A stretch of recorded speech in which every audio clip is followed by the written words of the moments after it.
구원받은 자는 하나님이 끝까지 인도하십니다.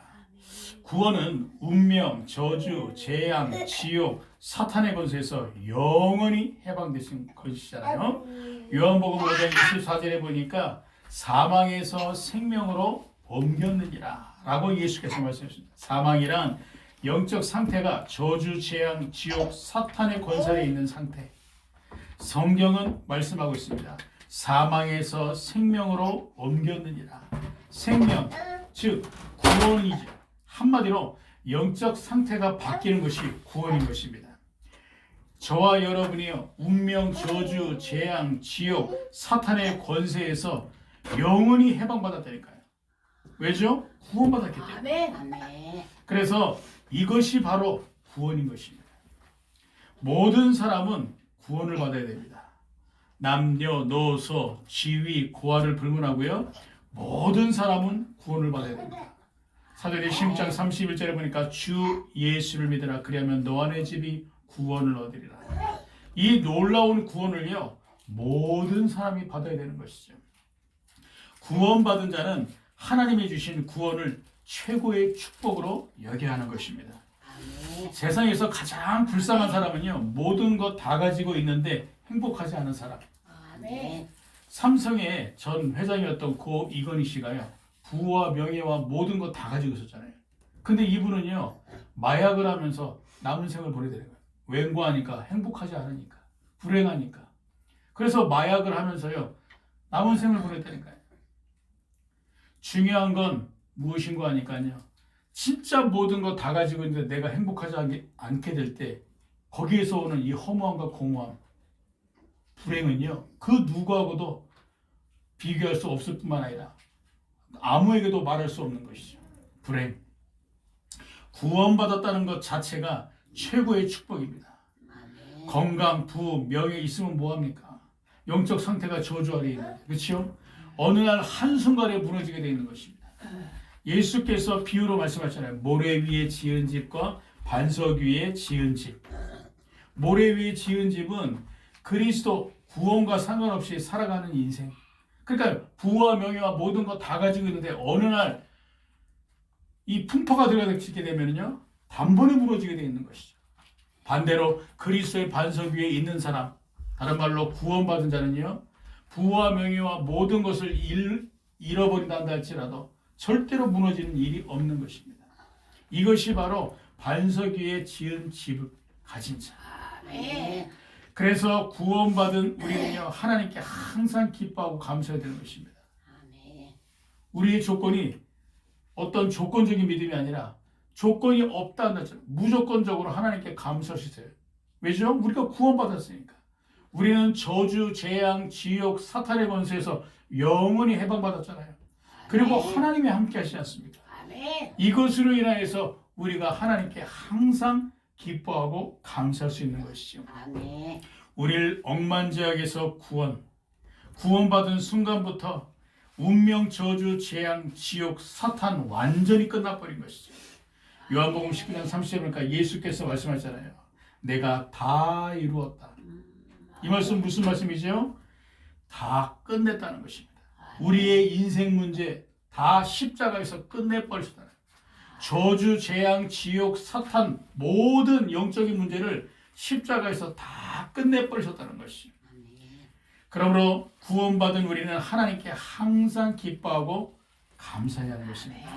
다시 말해서 우리가 구원받은 것과 이 땅에 살면서 구원받은 자로 살아갈 수 있다는 것에 대한 기쁨과 감사, 이것이 신앙과 신앙생활의 전부인 것입니다. 제가 구원을 이해하면서요, 하나님을 믿는 신앙이 생겼고요, 제가 구원을 이해하는 만큼 신앙생활이 되어지기 시작하고요, 구원을 누리게 될 때 세상 그 무엇과도 비교할 수 없을 만큼 기쁨과 감사가 되니까요. 저는 그래서요, 세상의 부귀 영화를 가진 자 부럽지만 부럽지 않습니다. 왜냐? 저는 그들이 가지지 못한 구원을 가지고 있기 때문에. 우리가 구원의 기쁨과 감사를 놓쳤다는 것은요, 영적으로 병들었다는 것이죠. 우리에게 항상 구원의 기쁨과 감사가 있다는 것은요, 영적으로 건강하다는 것입니다. 그리스도인이 구원의 기쁨과 감사를 놓쳤다는 것은 전부를 놓친 것과 다른 것이 없는 것이죠. 데살로니가서 5장 16에서 18절에 보니까 항상 기뻐하라, 쉬지 말고 기도하라, 범사에 감사하라, 이는 그리스도 예수 안에서 너희를 향하신 하나님의 뜻이니라. 바울이 이 부분들을 데살로니가 교회에 말했던 이유가 있어요. 너희가 구원받았지 않느냐, 너희는 세상이 갖지 못한 구원을 가진 자이지 않냐, 그러므로 항상 기뻐하고 쉬지 말고 기도하고 범사에 감사하라. 그만큼 구원이 최고의 가치와 최고의 축복이라는 것을 바울은 누렸던 것이죠. 바울의 신앙의 시작은요, 구원으로부터 시작되지 않습니까? 바울이 그 또한 상황 속에서도 승리할 수 있었던 비결이 바로 구원의 기쁨과 감사가 있었기 때문이죠. 그래서 어떤 상황 속에서도요, 주눅들지 않고 당당히 승리할 수 있었던 비결이 여기 있던 것입니다. 바울이 끝까지 세계 선교를 할 수 있었던 비결, 구원의 기쁨과 감사. 바울이 죽음 앞에서 두려워하지 않고 당당히 순교를 선택할 수 있었던 비결도요, 구원의 기쁨과 감사가 항상 있었기 때문이죠. 그리고 하나님은 구원받은 자를 끝까지 책임지시고 인도하십니다. 할렐루야. 옛말에 10명의 자녀가 있어도 한 부모를 모시지 못한다라는 말이 있습니다. 반대로 한 부모는요, 10명의 자녀를 돌볼 수 있는 것이거든요. 육신의 부모도 자녀를 돌보는데 영적인 아버지이신 하나님이 우리를 돌보시지 않겠습니까? 절대로 그런 법이 없습니다.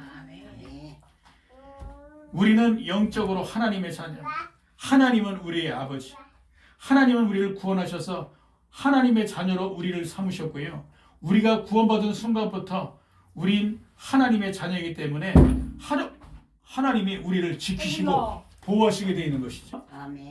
그래서 이 축복이요, 얼마나 큰지 모릅니다. 하나님은 구원받은 자를 끝까지 책임지시고 인도하십니다. 성경이 증거하고 있지 않습니까? 대표적으로 아브라함을 보세요. 하나님이 아브라함을 본토 친척 아비의 집을 떠나 내가 내게 지시할 땅으로 가라. 구원이거든요. 구원받은 아브라함이 가나안 땅에 와가지고요, 현실과 환경을 보면서 불신앙 가운데, 불순종 가운데 빠지지 않았습니까? 그래서 다시 점점 남방으로 내려갔더라. 그러나 하나님은 어떻게 했죠? 아브라함을 뒤바꿔 버리셔가지고요, 복음의 사람으로 축복하셨지 않습니까? 이스라엘 백성이 구약 성경에 보니까요, 주특기가 무엇이냐? 불순종과 불신앙. 그래서요, 결정적인 순간마다 복음을 놓치고 결국에는 세상을 따라가잖아요. 그래서 세상에 노예되고 포로되고 소국되고, 이게 바로 구약의 이스라엘 역사거든요. 부끄러운 역사. 그러나 하나님은 이스라엘을 끝까지 포기하지 아니하시고요, 복음을 회복시키시고 이스라엘이 전 세계를 정복할 수 있도록 하나님이 축복하시지 않습니까? 그렇죠? 이처럼 하나님은 구원받은 자를 끝까지 책임지시고 인도하십니다. 그래서 우리의 인생은요, 걱정할 것이 아무것도 없습니다. 성경에 보게 되면 염려하지 말라는 단어가요, 365번 나온다고 하죠. 1년 365일 하루에 한 번씩 염려할 일들과 걱정할 일들이 생기는데 아무것도 걱정할 필요가 없다. 왜죠? 하나님이 우리를 끝까지 책임지시고 끝까지 인도하시니까. 할렐루야. 그리고 구원받은 자가 가는 길을 그 무엇도 막을 수 없습니다. 왜죠? 두 가지 이유가 있습니다. 그 첫 번째는 그 길은 하나님의 능력인 그리스도를 체험하는 길이기에 구원받은 자가 가는 길을 그 무엇도 막을 수 없는 것입니다. 자녀가 부모를 알기까지 상당한 시간이 걸립니다. 제가 자녀를 갖고 나니까요, 우리 어머니의 마음이 이해되는 거 있죠. 아, 우리 어머니가 나를 키우실 때 이런 마음으로 키우셨겠구나. 부모의 마음이 무엇인지 제가요, 자녀를 갖게 되니까 알게 되더라고요. 제가 솔직히 어머니를 안다고 알았지만, 어머니를 지켜보고 어머니의 사랑을 알았지만요, 이거는요, 빙산의 일각입니다. 내가 자녀를 갖고 나니까 아하, 부모의 마음이란 게 이런 것이구나. 새록새록 발견되는 거예요. 우리가 구원받아 놓고서도요, 우리에게 구원을 주신 하나님을 알기까지 오랜 시간이 걸립니다. 요즘에 우리 아들 시연이가요, 아빠 하고 다녀요. 제가 이제 저를 알기 시작했다는 증거죠. 그렇죠? 아니 1년이 지나고 벌써 얘가 지금 돌이 지난 지 석 달이나 지났는데요. 이제서야 저를 조금씩 알고 아빠 하는 거예요. 저는 시온의 모습을 보면서 저게 구원받은 우리의 모습이지 않겠냐. 하나님이 우리를 구원하셨는데 하나님을 과연 우리가 얼마나 알 수 있겠냐. 그렇죠? 우린 과거 원죄 아래 있었기 때문에요. 하나님과 분리되었잖아요. 우리의 힘과 노력으로는 하나님을 알 수도 없고 믿을 수도 없고 하나님을 만날 수도 없는 하나님과 분리된 상태. 원죄. 그래서 하나님의 은혜가 없이는요, 우리는 하나님을 알 수도 없고 믿을 수도 없고 만날 수도 없는 것입니다. 예수께서 그리스도의 일을 하사 우리의 이 문제를 아시고 원죄 가운데서 우리를 구원하십니다. 예수께서 십자가에 죽으시고 부활하셔서 우리에게 하나님을 알고 믿고 만나게 하신 것입니다. 하나님을 안다는 것은 종교와 이단, 사이비에서 말하는 하나님이 아니시니까요. 제가 전도 현장에서 무속인 만나가지고 하나님을 얘기하니까 이 무속인이 하는 말, 당신이 믿는 하나님이나 내가 믿는 하나님이나 다 똑같은 하나님 아니냐. 저 하늘에 계신 신 중에 신이 하나님 아니냐. 이게 과연 같습니까? 아니라니까요. 다르다니까요. 스님들도 빙판위를 지나가다가 갑자기 빙판위에 금이 가면서 으르륵 스스슥 소리가 나게 될 때요. 떨어지게 될 때 아이고 부처님 하는 게 아니라 본능적으로 인간은 하나님이 창조하신 창조물이기 때문에 하나님 찬다 그러잖아요.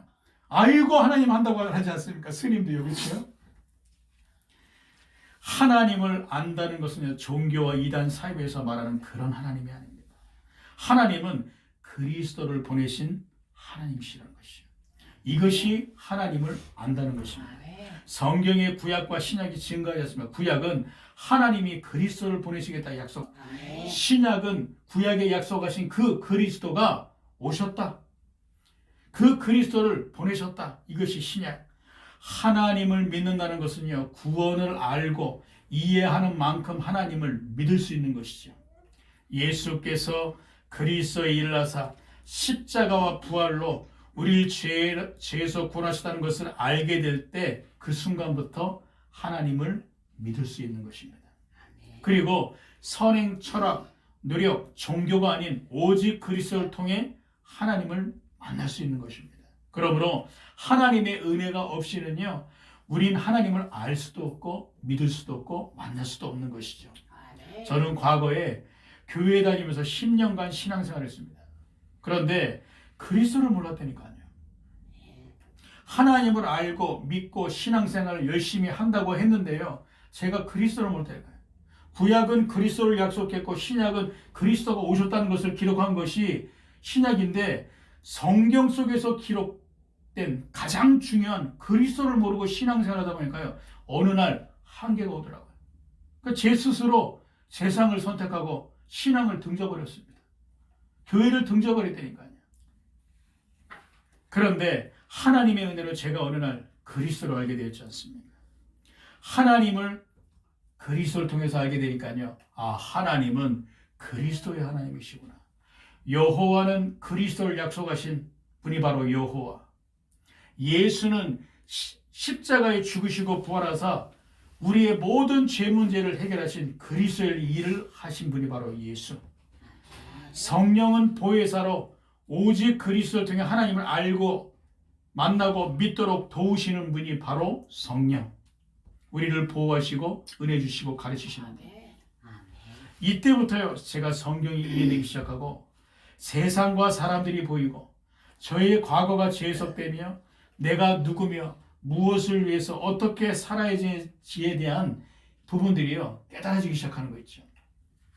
제가 그리스도를 통해 하나님을 알게 되고 만나게 되고 믿게 된 것입니다.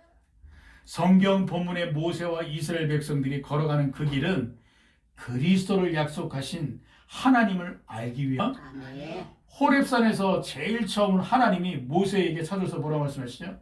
나는 내 조상 아브라함과 이삭과 야곱의 하나님이다 라고 말씀하시지 않습니까? 그 후에 출애굽기 3장 18절에 말씀을 주시잖아요. 희생 제물 드리러 가라. 너는 이스라엘 백성과 함께 광야길에서 희생 제물 드리러 가라. 이 말씀이 무슨 말씀이죠? 십자가에서 죽으실 그리스도, 우리의 모든 원죄로 말미암아 우리에게 와 있는 저주, 재앙, 지옥, 사탄의 권세를 깨뜨리실 그리스도를 말하는 것이잖아요.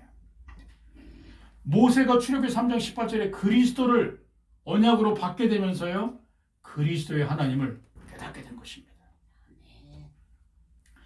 이스라엘 백성도요 마찬가지잖아요. 이스라엘 백성이 어땠죠? 이스라엘 백성이 그리스도를 보내주신 하나님을 놓치다 보니까요, 이삭과 야곱과 아브라함 통해 역사했던 하나님을 알고 있었지만 그리스도를 보내신 하나님을 놓치다 보니까 중요한 하나님을 놓쳤기 때문에 애굽에 430년간 노예될 수밖에 없었지 않습니까? 여러분, 교회는 그리스도를 말하는 것이 바로 교회인 것입니다. 이것이 교회의 본질이니까요. 교회가 이 본질을 놓친다면 세상에서 버림받게 되는 것입니다. 맛을 잃은 소금처럼 세상에서 버림받게 되는 거예요. 신천지와 같은 이단 세비 단체가 활동을 하면서 부흥이 되고 있고 교인들이 이곳으로 가고 있는데요. 왜 갈까요? 예수를 3, 4대 믿는 가문의 후대들이 왜 세상에서 방황할까요? 교회가 그리스도를 말하지 않아서. 제가 여러분들에게 말하지 않았습니까? 저는 교회에 열심히 다녔는데요. 교회에서 그리스도라는 단어를 들었지만 그리스도의 의미가 무엇인지, 그리스도의 참된 영적인 축복이 무엇인지 못 들었다니까요. 가장 중요한 이 본질을 제가 놓치다 보니까요. 교회가 놓치다 보니까 제가 신앙생활하면서 갈등과 방황할 수밖에 없었고 신앙의 한계를 만날 수밖에 없었잖아요. 그런데 어느 날 하나님의 은혜로 그리스도의 본질을 말하는 교회에서요, 그리스도를 알게 되는 순간부터 제가 모세가 호렙산에서 하나님을 만난 것처럼 하나님을 만나게 된 것입니다. 네. 그때부터요, 생각만 하고 하는데도요, 하나님이 역사하시는 거였죠. 네. 그때부터 하나님의 역사를 제가 체험하기 시작한 것이에요.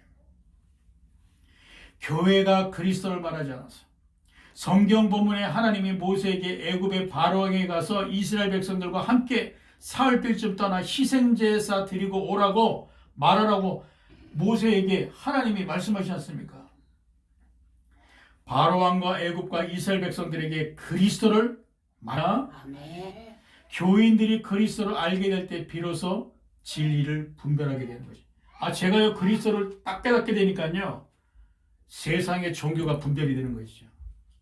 이단과 사이비 단체가 분별이 되더라니까요. 돈을 주고 오라 그래도 나는 안 갑니다. 분별이 되는 거예요. 사람을 볼 때도요, 이 사람이 진짜 어떤 사람인지 제가 그리스도를 깨닫게 되니까 보여주기 시작하는 거죠. 후대들이 그리스도를 알게 될 때 세상에 동화되지 않고 세상을 살리고 정복할 수 있는 것입니다. 왜죠? 세상 배후의 역사는 영적인 존재가 있잖아요. 사탄마귀와 흑암의 세력들이 세상을 떡주무르시 주무르고 있는데 세상 따라가게 되면 어떻게 됩니까? 결국에는 죽게 되어 있는 것이에요. 멸망하게 되어 있는 것이에요. 그리스도. 후대들이 그리스도를 깨닫게 될 때 영적인 눈이 열리게 되고 세상을 분별하고 세상을 살리고 세상을 죽여. 이스라엘이 430년간 노예되고 학대받은 것이 문제가 아니라니까요. 그리스도를 약속하신 하나님과 복음을 놓친 것이 문제인 것입니다. 그래서 애굽에 노예되고 출애굽 이후에도 하나님을 애굽의 여러 신 중에 하나로 취급하는 것이 문제였던 것입니다. 제가 전도 현장에서 신자들을 만나서 그리스도를 전하다 보면요, 이분들이 하는 말, 저는 예수를 믿었지만 그리스도를 몰랐습니다. 제가 당신을 통해 그리스도를 알게 되었습니다. 이런 말을 제가 수없이 들었다니까요. 그러니 제가 하나님이 저에게 주신 사명이 무엇인지 발견하게 되잖아요. 나는 이 그리스도를 전해야 되겠구나. 저의 지난 과거를 보게 될 때, 또 전도 현장에서 신자들을 만나게 될 때, 그리고 이 그리스도 하나 몰라서 신천지와 이단 사이비에 끌려갈 수밖에 없는 교인들과 또한 신천지 출입금지라고 이 교회 문에 이 문구를 붙여놓은 교회들을 보게 될 때요, 나만이라도 그리스도를 전해야 되겠구나 결단할 수밖에 없어요. 그래서 신천지의 확산을 두고 한국 교계에서 문제시하고 있는데요, 이게 문제가 아닙니다. 복음을 알면 진짜 문제를 알게 되고요, 진짜 문제를 알게 되면 모든 것을 분별할 수 있게 되는 것입니다.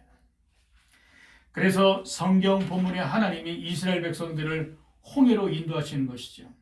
왜죠? 하나님의 능력을 체험시키시면서 그리스도의 하나님을 이스라엘 백성들에게 알게 하시는 것입니다.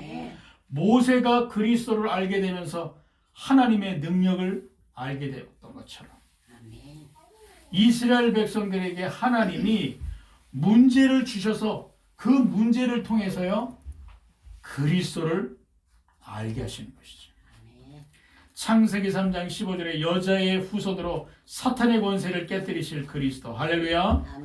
출애굽기 3장 18절에 희생제물의 주인공으로 십자가에서 죄로 인한 저주와 재앙을 무너뜨리실 그리스도. 이사야 7장 14절에 동정녀의 몸으로 탄생하셔서 우리에게 하나님 만나는 길을 여신 하나님이 바로 그리스도의 하나님이신 것입니다. 이 하나님을 알게 될 때 모든 문제 끝나게 되는 것입니다. 그리고 실제로 성경에 역사하셨던 하나님의 역사를 체험하게 되는 것이죠. 여러분, 이스라엘 백성들이 홍해에서 죽었습니까? 천만의 말씀. 하나님은 초자연적인 역사를 통해서 홍해를 가르게 하시고 홍해를 건너게 하셨잖아요. 이것이 무엇이죠? 그리스도를 보내신 하나님을 이스라엘 백성들에게 체험시키신 것입니다. 그래서 이스라엘 백성들에게 너희들이 놓쳤던 그리스도를 할렐루야. 아멘. 제가 이 그리스도를 깨닫게 되면서요 하나님의 역사를 체험하게 되더라고요. 제 자신이 변화가 되고 전도 현장에서 하나님의 역사를 체험하게 되고 그리고 현장에서 이 그리스도를 전할 수밖에 없는 전도자로 하나님이 뒤바꿔 버리시더라고요. 그래서 우리 교회는요 그리스도를 전하는 교회. 할렐루야. 아멘. 이 자리에 계신 여러분들은 그리스도를 통해서 전 세계에 살릴 하나님의 사람들이라는 사실을 기억하시기 바랍니다. 아멘. 실제로 성경에 역사하셨던 하나님의 역사를 체험하기 시작한다니까요. 그 대표적인 증거가 출애굽기지 않습니까? 6월절의 주인공 그리스도의 피 바르는 집은 장자의 재앙에서 구원받게 될 것이다. 430년 애굽의 노예에서 출애굽의 대역사를 일으키면서 이스라엘 백성들이요 해방받게 되잖아요. 모세와 이스라엘 백성들이 실제로 성경에 역사하셨던 하나님의 역사를 체험하게 됩니다. 아브라함과 이삭과 야곱에게 역사했던 하나님이 우리들에게도 이렇게 역사하시는구나. 그리스도 하나 깨달았을 뿐인데 하나님은 모세에게 역사하시고 이스라엘 백성들을 문제 가운데 이끄시면서 홍해가 갈라지는 역사, 홍해에 딱 뒤따라오던 애굽의 군대를 수장시키는 역사를 나타내셨습니다. 성경에 역사했던 하나님은요 우리가 그리스도를 깨닫게 되는 그 순간부터 우리에게도 실제로 역사할 수 있다. 이것을 언약으로 붙잡으셔야 되는 것입니다. 하나님을 지식으로 아는 사람과 실제로 하나님을 체험한 사람은 다릅니다. 하나님의 역사를 누군가에게 들어서 믿는 사람이랑요 하나님의 역사를 직접 체험한 사람은 다르다니까요. 성경에 기록된 대로 그리스도를 통해 하나님을 체험할 수 있고 하나님의 역사를 체험할 수 있다는 것입니다. 성경 본문에 이스라엘 백성들이 가나안 땅의 주인공 그리스도 오실 땅을 향해 걸어가는데요. 홍해가 아닌 지중해를 만난다 할지라도 갈라질 수밖에 없는 것이죠. 할렐루야. 아멘. 애굽의 대적들과 싸우지 않고서요 승리하게 되는 것입니다. 할렐루야. 아멘. 여러분, 종교와 복음은 다릅니다. 종교는 성경에 기록된 하나님을 내가 믿는 것입니다. 주체가 나라니까요. 이게 종교. 복음은요 성경에 기록된 하나님이 내게 찾아오시는 것입니다. 복음은 그리스도인데 그리스도를 모르고 교회를 다니는 사람은 다릅니다. 또 교회를 다니는데요 그리스도를 알고 교회를 다니는 사람은 다르다니까요. 교회를 다니는데 그리스도를 모르고 교회 다니는 사람은요 죄송합니다만 내 힘으로 하나님을 믿으려고 나아가는 종교인과 다를 바가 없다. 교회를 다니는데 그리스도를 알고 교회를 다니는 사람은요 그리스도를 통해서 하나님을 만나고 하나님이 직접 찾아오셔가지고요 하나님을 믿는 사람, 그 주체가 내가 되느냐 하나님이 되느냐가 종교와 복음의 차이인 것이죠. 출애굽기에 기록된 하나님의 역사가 바로 그리스도를 통한 하나님의 능력인 것입니다. 그러므로 구원받은 자가 걸어가는 그 길은 하나님의 능력인 그리스도를 체험하는 길. 그래서 그 무엇도 구원받은 자가 가는 길을 막을 수 없다. 여러분 인생에 이제부터 수많은 문제들을 만나게 될 텐데요. 아무런 걱정하실 필요 없습니다. 그 문제를 통해서 하나님은 여러분들에게 그리스도를 체험케 하실 것입니다. 그리고 그리스도를 깨닫는 자를 통해서 성경에 기록된 대로 살아계신 하나님이 지금도 여러분들에게 역사한다는 사실을 반드시 체험케 하실 것을 믿으시기 바랍니다. 두 번째 이유는요. 구원받은 자가 걸어가는 그 길은 흑암 세력들을 무너뜨리는 길입니다. 흑암 세력들은요. 우리가 구원받기 이전에 우리의 체질을 가지고 지금도 공격하고 있는 것입니다. 여러분 건강한 사람은 건강한 체질을 가지고 있잖아요. 그렇죠? 좋은 식습관과 긍정적인 마인드, 꾸준한 운동을 통해서 건강할 수밖에 없는 체질을 가지고 있다 보니까요. 건강하게 삶을 누리는 것이고 장수할 수 있는 것이거든요. 영적인 체질도 마찬가지입니다. 영적인 체질이 어떠냐에 따라서 영적인 건강도 좌우되는 것이거든요.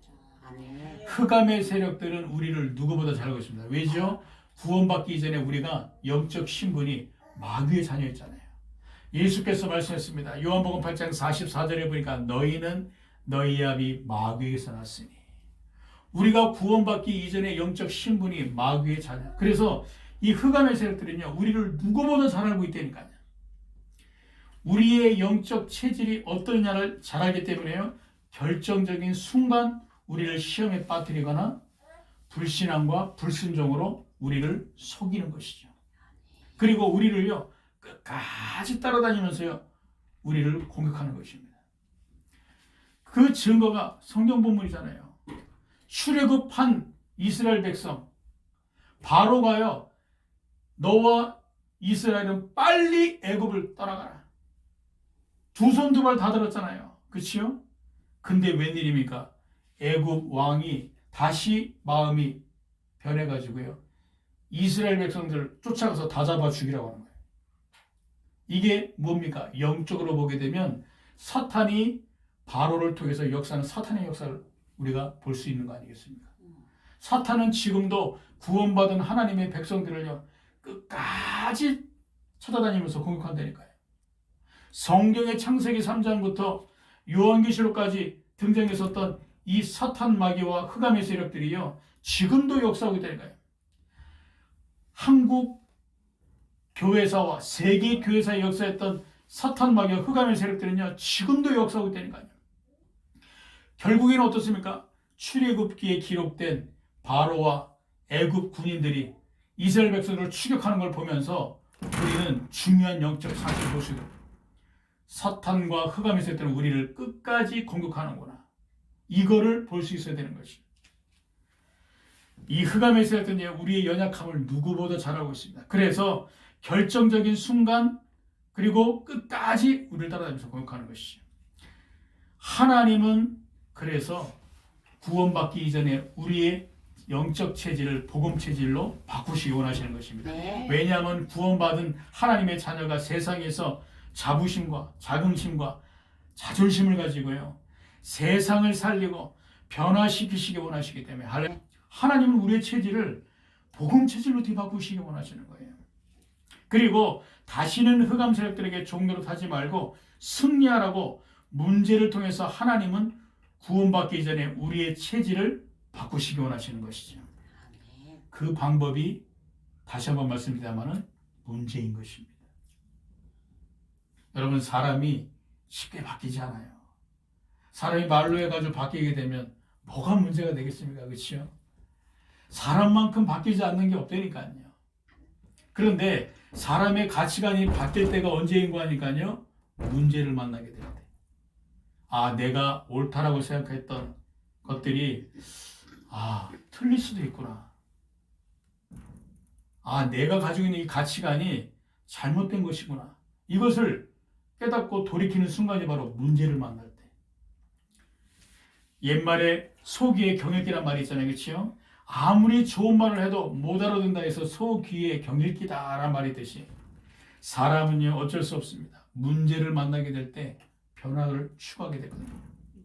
성경 본문의 이스라엘이 출애굽된 이후에 과거의 애굽 체질로 돌아가는 거 보세요. 이스라엘 백성을 출애굽시킨 모세에게 그리고 그 장로들에게 감사하면서 이스라엘 백성들이 우리를 구원해 주신 지도자여 감사합니다 하고 홍해를 만나도 이 홍해 앞에서 하나님이 우리를 구원하시지 않겠습니까? 까짓것 출애굽도 시키셨는데 하나님이 이까지 홍해 앞에서 우리를 죽이시겠느냐? 뒤에 보니까 애굽 군대가 쫓아오네? 쫓아와 봤잖아 까짓것. 하나님이 역사하시면 너희들은 그 자리에서 끝이다. 이런 믿음을 가질 수 있잖아요. 그렇죠? 그런데 이스라엘 백성들이 430년 동안 애굽의 종로로 타며 노예로 있다 보니까 어떤 자습니까? 결정적인 순간 문제 만나게 되니까 모세를 원망하는 거예요. 네가 왜 우리를 이곳으로 인도해가지고 홍해 앞에서 우리를 죽게 만드느냐? 우리가 여기서 죽는 거나 원망 불평이 막 쏟아지는 것입니다. 애굽 체질. 여러분 문제 만나게 될 때 여러분은 감사하십니까? 문제 만나게 될 때 여러분들은 하나님께 영광을 돌리세요? 아니면 문제를 만나게 될 때 하나님이 왜 도대체 나에게 이런 문제를 주십니까? 왜 나에게 이런 문제가 있습니까? 원망불평하시지 않습니까? 문제를 만나게 될 때 내 체질이 불신앙 체질인지 아니면 진짜 복음 체질인지 발견된다니까요. 구원받기 이전에 불신앙과 불순종의 체질이에요. 이 이스라엘 백성들이 있다 보니까 문제 만나게 될 때요. 나타나는 것입니다. 그런데 하나님은 어떻게 역사하셨죠? 하나님은 이스라엘이 홍해를 건너고 할렐루야. 아멘. 당시 세계 최강이라고 불렀던 애굽의 군대를 홍해 바다에 수장시켜 버리지 않습니까? 그렇죠? 구원받은 우리, 복음 안에 있는 우리에게도 문제가 많잖아요. 하나님이 문제를 주시는 이유가 바로 여기 있는 것입니다. 그러므로 우리에게 있는 문제들은 문제가 아닌 축복입니다. 왜죠? 우리의 체질을 복음 체질로 바꾸기 위한 하나님 주시는 문제구나. 그래서 축복이라는 것이죠. 아멘. 이제부터는 우리가요 진짜 문제를 만나게 될 때 문제를 바라보는 것이 아니라 그리스도를 바라보면 돼요. 아멘. 그래야 흑암세력들이 결박되고 도망가게 되어 있는 것입니다. 똑같은 문제 앞에서요 모세는 뭐라 그랬냐? 너희는 가만히 있어 오늘날 여호와께서 행하시는 구원을 보라. 모세는 똑같은 문제 앞에서요 믿음을 고백해요. 이스라엘 백성들은 원망불평인데 모세는 달랐다니까요. 왜냐? 모세와 이스라엘 백성들의 차이는 한 가지입니다. 문제를 문제로 보느냐, 문제를 통해서 문제를 보는 것이 아니라 그리스도를 바라보느냐, 이 차이입니다. 그러다 보니까요 모세는 믿음의 고백을 할 수 있었던 것이죠. 성경 본문에 출애굽한 이스라엘이 가는 최종 목적지가 바로 가나안 땅이죠. 우리가 이 땅에서 사는 삶이 다가 아닙니다. 우리의 갈 곳, 우리의 본향은 어디죠? 저 천국이잖아요. 그래서 우리는요 이 땅에 살면서 이 땅의 문제를 바라보고 사는 인생이 아니라 천국을 바라보고 살아가는 인생. 할렐루야. 그리고 우리를 구원하신 그리스도를 바라보면서 살아갈 인생. 가나안 땅을 향해서 바라보고 가라고 하나님이 그리스도를 바라보고 가라고 하나님이 가나안 땅에 언약을 주셨잖아요. 그래서 그 길을 걸어가는 길에 홍해를 만나도 괜찮고 의식주가 끊겨도 괜찮고 어떤 광야길을 걸어가도 괜찮고 대적자가 쫓아와도 괜찮을 수밖에 없어요. 우리가 그리스도를 바라보게 될 때에 우리의 문제를 넘어서게 되고 우리에게 문제를 주신 하나님의 뜻과 계획이 발견되면서 감사할 수 있게 되는 것이죠. 우리의 인생길은 요한복음에 말했듯이 철로 역정의 길인 것입니다. 우리의 가는 길은 천국 가는 길. 그래서 수많은 문제를 만나게 될 때 철로 역정에 기록된 주인공인 크리스찬이 믿음의 길을 끝까지 걸어갔던 것처럼 우리는요 그리스도만을 바라보고 믿음의 길을 걸어가면 되는 것입니다. 우리도 문제를 만날 때 좌우 옆과 뒤를 바라보지 말고 그리스도를 바라보고 천성길을 향해서 걸어가야 되는 것. 믿음의 선진들이 믿음의 주에 온전케 하시는 예수를 바라봤던 것처럼 우리도 문제 속에서 그리스도를 바라보는 것이죠. 그러면 이때부터요 우리가 가진 불신앙이 불순종이 무너지기 시작합니다. 우리의 각인, 뿌리, 체질이 바뀌게 되어 있는 것이죠. 그리고 우리가 이때부터 복음의 사람으로 변화되고요. 믿음의 사람으로 변화되면서 가는 데마다 하나님의 역사가 나타나기 시작하는 것입니다. 그러면 가만히 있어도요, 전도의 문이 열리고 현장의 전도의 역사와 제자가 세워지며 부흥의 역사가 나타나게 되는 것이죠. 그리고 우리를 통해 세상은 변화되고 세상은 살아나게 되는 것입니다. 그러므로 구원받은 자가 걸어가는 그 길은 흑암의 세력들을 무너뜨리는 길. 우리의 체질이 바뀌게 될 때 흑암의 세력들은요, 무너지게 되어 있는 것입니다. 그 무엇도 구원받은 자가 가는 길을 막을 수 없다. 정리 및 결론입니다.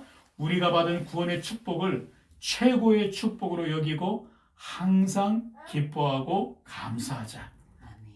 두 번째, 저 천성을 향해 우리가 걸어가고 있는 믿음의 길은 그 무엇도 막을 수 없다.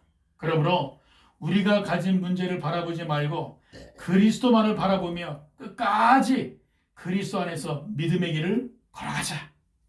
다 같이 기도하시겠습니다. 하나님 감사합니다. 하나님, 우리가 걸어가는 길은 믿음의 길이요, 그리스도를 바라보고 걸어가는 언약의 길인 줄로 믿습니다. 우리에게 있는 문제를 바라보지 말게 하시고 하나님의 역사를 바라보며 오늘을 보고 내일을 준비하며 미래를 준비하는 우리가 될 수 있도록 역사하옵소서. 예수 그리스도의 이름으로 기도드리옵나이다. 아멘.